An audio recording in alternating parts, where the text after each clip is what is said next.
မင်္ဂလာပါရှင်ခေတ်သစ် channel ကနေပြန်လည်ကြိုဆိုလိုက်ပါတယ်ဒီကနေ့မှာတော့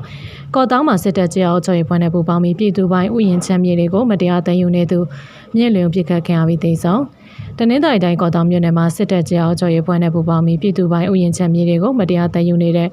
မြင့်လျုံပြစ်ခတ်ခံရပြီးသိဆုံးသွားကြောင်းကော့တောင်းမြို့နယ်မြို့ပြပျောက်ကြားမှာပို့တမန်ကြားကပြောပါတယ်ဧပြီလ12ရက်နေ့ည9:00နာရီချိန်တနင်္သာရီတိုင်းကော့တောင်းမြို့နယ်ရွှေပြည်စုကျေးအောင်စုတောင်ဖြူဖြူကျေးအောင်မှမြင့်လွင်ကိုကော့တောင်းမြို့နယ်မှာ local PDF ဖြစ်တဲ့ပြန်လာတပ်ဖွဲ့နဲ့မြို့ပြပျောက်ကြားတို့ကနေအိမ်မှာဝင်ရောက်ပစ်ခတ်အပွဲချမိသိမ်းဆုံးသွားကြောင်းမြင့်လွင်ကပြည်သူပိုင်းဥယျာဉ်ချမ်းမြေတွေကိုစစ်တပ်စစ်ကောင်စီကအုပ်ချုပ်ရေးမှူးနဲ့ပေါင်းပြီးအဓမ္မသိမ်းယူကပြည်သူတွေကိုနှီးမျိုးစုံနဲ့ဒုက္ခပေးနေသူဖြစ်ကြောင်း၎င်းကိုချိန်ချိန်သတိပေးတော်လဲမြေသိမ်းမှုတွေဆက်လက်လုပ်ကိုင်နေတဲ့ဖြင့်ဝင်ရောက်ရှင်းလင်းခဲ့ခြင်းဖြစ်ကြောင်းသိရပါတယ်မြင့်လွင်ကပြည်သူပိုင်းအင်ချမ်းမြေတွေကိုမတရားသိမ်းယူပြီးစစ်ကောင်စီရန်တရားလဲပတ်နိုင်ရေးအဓိကလှုံ့ဆော်နေသူဖြစ်ကြောင်း၎င်းကိုပြစ်ခတ်ရှင်းလင်းစဉ်၎င်းနေထိုင်ရာနေမှာမတရားသိမ်းစီတာမြေကွန်းစာချုပ်တွေဗန်စာအုပ်လျုပ်လက်ကင်ဖုန်းနှလုံးငွေသားဘတ်400နဲ့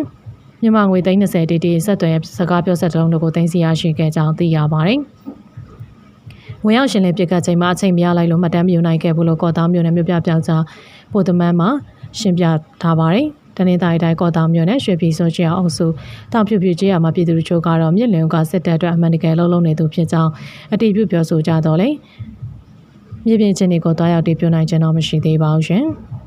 ဆက်လက်ပြီးမိထီလာမြို့နီးသို့ဗဟိုပြုပြီးပြင်ရ 9.5 ဆင်းရှိငလင်လောက်ခံတိုက်တာနဲ့နေနေရင်ထိုးသွားပြီးမန္တလေးဝန်တွင်ပါဝင်မြို့ပြပြည်သူတွေလမ်းပေါ်ပြေးစင်ရမန္တလေးတိုင်းမိထီလာမြို့နီးကိုဗဟိုပြုပြီးပြင်ရ 9.5 ဆင်းရှိငလင်လောက်ခံသွားကြောင်းအမေရိကန်ဘူမိဗေဒငလင်စောင့်ကြည့်ရေးအဖွဲ့